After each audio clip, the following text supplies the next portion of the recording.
ternyata di luar daripada pemikiran kita kadang-kala terjadi pada kita, itu sudah ketetapannya Allah Subhanahu wa Ta'ala. Karena apa?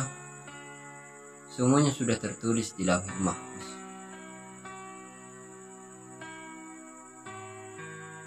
Bahkan bencana yang telah menimpa bumi ini sudah diatur oleh Allah Subhanahu wa Ta'ala. Kalau kita merasa kesulitan, perjalanan dengan perjalanan hidup ini sangat banyak tantangan, banyak rintangan, banyak ujian. Apa yang terjadi dalam pemikiran kita? Kok begitu sulit ya untuk menjalani kehidupan ini? Ternyata memang ada ujian setiap manusia yang hidup di atas dunia. Kata Allah Subhanahu wa Ta'ala di dalam Al-Quran, "Walanabluwannakum bisyai'in minal khawf wal ju'." Dan kami pasti akan menguji kamu dengan sedikit rasa ketakutan. Ketakutan yang bagaimana? Ketakutan takut tidak makan, takut kekurangan harta, takut semua rencana tak sesuai dengan yang diinginkan, takut cita-cita tak tergapai. Pokoknya itu adalah merupakan ujian dari Allah Subhanahu wa Ta'ala. Wa basyiris sabirin, sampaikanlah kabar gembira kepada orang-orang yang sabar. Sabar yang bagaimana? Apakah menerima apa saja yang datang?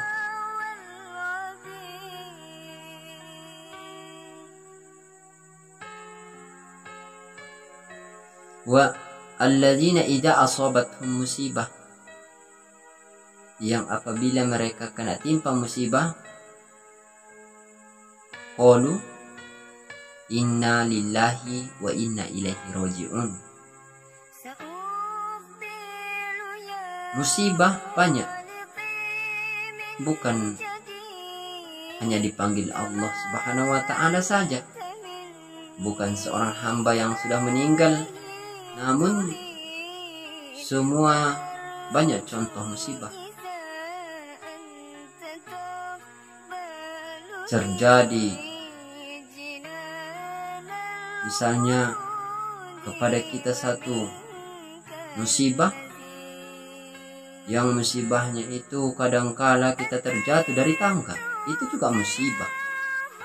Nah, maka sesungguhnya kita berkata qalu inna lillahi wa inna ilaihi raji'un. Kita menyadari bahwasanya kita ini miliknya Allah. Anak juga miliknya Allah. Orang tua juga miliknya Allah. Si istri misalnya juga miliknya Allah.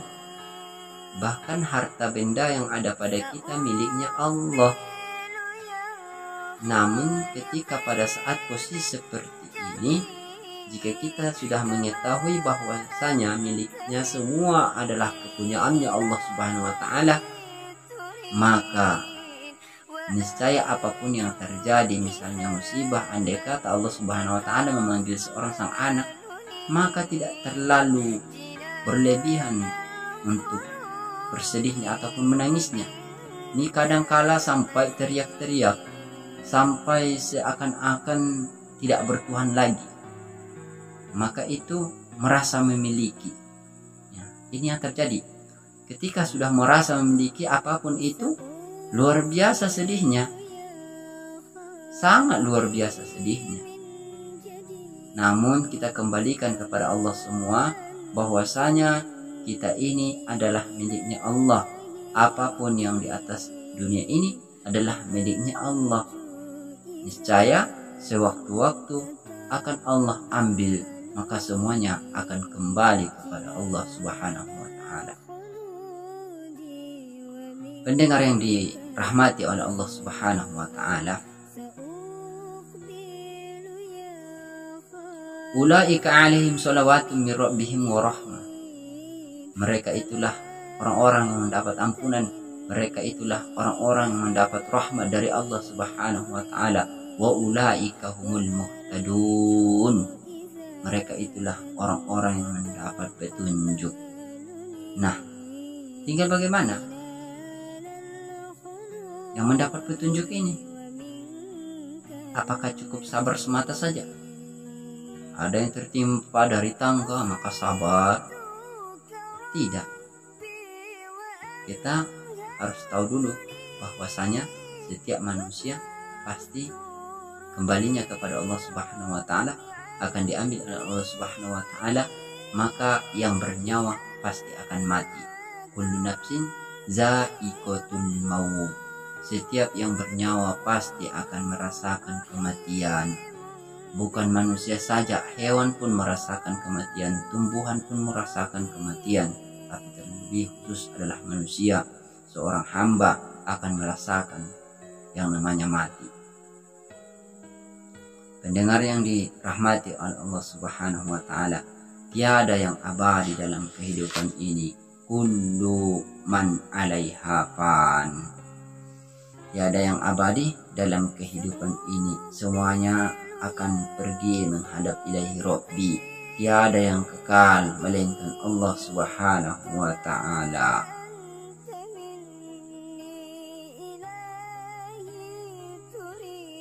Jadi kalau bercerita tentang soal sabar, bagaimana sih yang sesungguhnya sabar itu? Banyak orang yang sabar tapi tidak mendapatkan petunjuk. Banyak orang yang sabar tapi tidak termasuk bagian daripada orang-orang yang muflihun. Sabar dibagi menjadi 3. Mendengar yang dirahmati oleh Allah Subhanahu wa taala, kita mengutip pendapat dari Abu Ismail Al-Harawi dalam kitab Manazil As-Sairin. Secara definisi sabar adalah menahan diri dari hal-hal yang tidak disenangi, menahan diri dari hal-hal yang tidak disukai, dan menahan lisan agar tidak mengeluh apapun yang terjadi pada kita, serta sabar karena Allah Subhanahu wa taala. Itu adalah definisi sabar.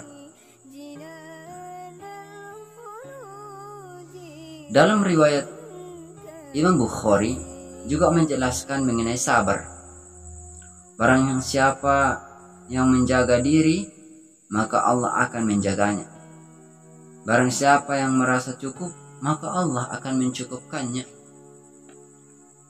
Barang siapa yang bersabar, maka Allah akan menjadikannya bisa sabar. Jadi, pendengar yang dirahmati oleh Allah Subhanahu wa taala, sabar yang pertama yaitu sabar karena pertolongan Allah. Sabar yang kedua adalah sabar untuk Allah. Sabar yang ketiga adalah sabar beserta Allah Subhanahu wa taala. Nah, sabar yang pertama bagaimana? Sabar karena pertolongan Allah. Kita harus yakin bahwasanya suatu saat akan datang pertolongan Allah Subhanahu wa taala untuk kita. Akan datang pertolongan Allah Subhanahu wa taala pada kita. Nah, kita harus meyakininya. Kita ini akan ditolong oleh Allah Subhanahu wa taala. Kemudian yang kedua adalah sabar untuk Allah. Sabar untuk Allah bagaimana? Yang dimaksud sabar untuk Allah adalah bagaimana ketika perintah Allah Subhanahu wa taala menjalankan sholat 5 waktu sehari semalam, maka kita harus sabar untuk melaksanakannya. Kita harus sabar untuk menjalankannya. Artinya kita mesti menjadi hamba yang bertakwa. Bertakwa, berusaha kita menjalankan apa-apa yang diperintahkan oleh Allah Subhanahu wa taala, dan berusaha kita meninggalkan larangan-larangan Allah Subhanahu wa taala.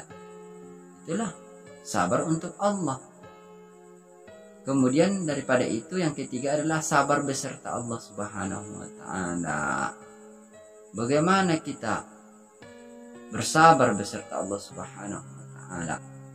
Nah, sabar beserta Allah Subhanahu wa taala, misalnya ada musibah yang seperti tadi, dipanggil oleh Allah Subhanahu wa taala sabar yang sungguhnya, maka ketika kita sudah dapat sabar secara maknawi, maka innallaha ma'as sabirin, sesungguhnya Allah beserta orang-orang yang sabar.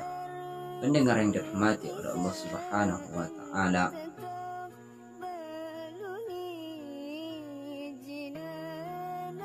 kadangkala sabar itu sebelum dia mendapatkan secara maknawi, maka ada orang itu sabarnya cuma 3 hari. Ada kadangkala sabarnya itu cuma 7 hari, 1 minggu, 2 minggu. Namun apakah di situ titik sabarnya? Dan ada yang sabar itu memang luar biasa. Ketika ada kematian, ada seseorang yang tercinta dipanggil oleh Allah Subhanahu wa taala, maka itu adalah menjadi ijamah bagi dia ataupun menjadi pelajaran bagi dia. Maka dia lebih dekat kepada Allah Subhanahu wa taala. Bersama Allah Subhanahu wa taala, dia selalu ingat kepada Allah Subhanahu wa taala dengan kematian tersebut. Ternyata orang yang meninggal banyak penyesalannya, sehingga kata Nabi Shallallahu Alaihi Wasallam, khairul yaum yaumil jumu'ah, naharin aw lailatin yakhruju ruh min makani. Sebagus-bagus hari adalah di hari Jumat. Naharin, pada siang hari, aw lailatin, ataupun pada malam hari, yakhruju ruh, maka keluarlah ruh orang-orang yang beriman, min makani, sambil melambaikan tangan mereka kepada kerabat mereka. Andai kata seorang istri yang dipanggil oleh Allah Subhanahu wa taala, dia akan keluar pada hari Jumat, baik itu siangnya maupun malamnya. Dia akan mendatangi rumah-rumahnya, dia akan mendatangi rumah-rumah familinya, sambil melambaikan tangan anaknya, sambil melambaikan tangannya, sambil melambaikannya kepada anaknya, sambil melambaikan tangannya kepada suaminya, sambil melambaikan tangannya kepada orang tuanya. Dia akan melihat bagaimana dan apa pekerjaan orang di rumah tersebut. Apakah beramal soleh kepada Allah Subhanahu wa taala atau malah justru sebaliknya. Nah, maka ketika tidak ada aktivitas amal soleh di rumah tersebut, maka sungguh luar biasa menangislah ruh tersebut. Ya Allah, ya Tuhanku, sungguh luar biasa keluargaku. Mereka hanya main HP ketika aku datang melihat mereka. Datang anak-anak kecil di zaman sekarang, misalnya datang seorang tua yang sudah meninggal, didatangi orang tuanya pada hari Jumatnya ataupun malam harinya. Datang seorang tua yang sudah meninggal, artinya ruhnya dalam rumah, maka ditengoknya apa pekerjaan orang tersebut, apa pekerjaan anaknya. Maka yang disaksikannya adalah anaknya malah main HP, main game, main ML katanya, Mobile Legend. Maka sungguh luar biasa pedih, sedih, kecewa yang sangat mendalam, tak bisa diungkapkan dengan kata-kata. Maka bersedihlah si ruh tersebut. Andai kata dia menyaksikan bagaimana pekerjaan di rumah yang tidak dilandasi dengan amal-amal soleh. Maka penyesalan diantaranya orang yang meninggal adalah Rabbana ya Tuhanku, ya Tuhan kami, abasarna, aku sudah melihat, wasami'na, dan aku telah mendengarkan, farji'na, maka kembalikan kami ke dunia ini, kembalikan kami ke dunia, na'mal salihan, kami yakin dengan seyakin-yakinnya kami akan beramal soleh, andai kata di dunia dengan kami mendengarkan azan untuk siap-siap sholat, kami akan mengerjakannya dan datang ke masjid. Nah, inilah setelah sudah meninggal, maka penyesalan yang akan datang tidak ada gunanya lagi. Maka menjadi ikhtibar bagi kita apapun yang terjadi dalam kehidupan ini. Kadangkala kita tidak tahu beberapa waktu yang sudah kita lewati. Kadangkala kawan kita, sahabat kita masih bersama kita hari ini, rupanya di malam harinya sudah dipanggil oleh Allah Subhanahu wa Ta'ala. Besoknya kita tidak tahu, rupanya semuanya itu ada ketentuan Allah Subhanahu wa Ta'ala yang rahasianya kematian ini. Kematian kita tidak tahu kapan, dan yang kedua rahasianya adalah di mana tempatnya kita tidak tahu. Karena kematian tidak pada posisi umur tua ataupun pada posisi umur muda. Ada yang baru lahir meninggal, belum lahir meninggal. Nah, itulah rahasia Allah Subhanahu wa Ta'ala. Mudah-mudahan ini menjadi pelajaran motivasi dalam kehidupan kita, sehingganya dapat kita amalkan walaupun sedikit. Kiranya kita sampaikan kepada kawan-kawan kita, ayo kita menjadi lebih baik, berangsur-angsur ke depan, agar hendaknya menjadi orang-orang yang muflihun, al-faizuna wan najuna minan nar. Nah, demikian saja, mudah-mudahan sedikit yang disampaikan, mudah-mudahan banyak manfaatnya. Assalamualaikum warahmatullahi wabarakatuh.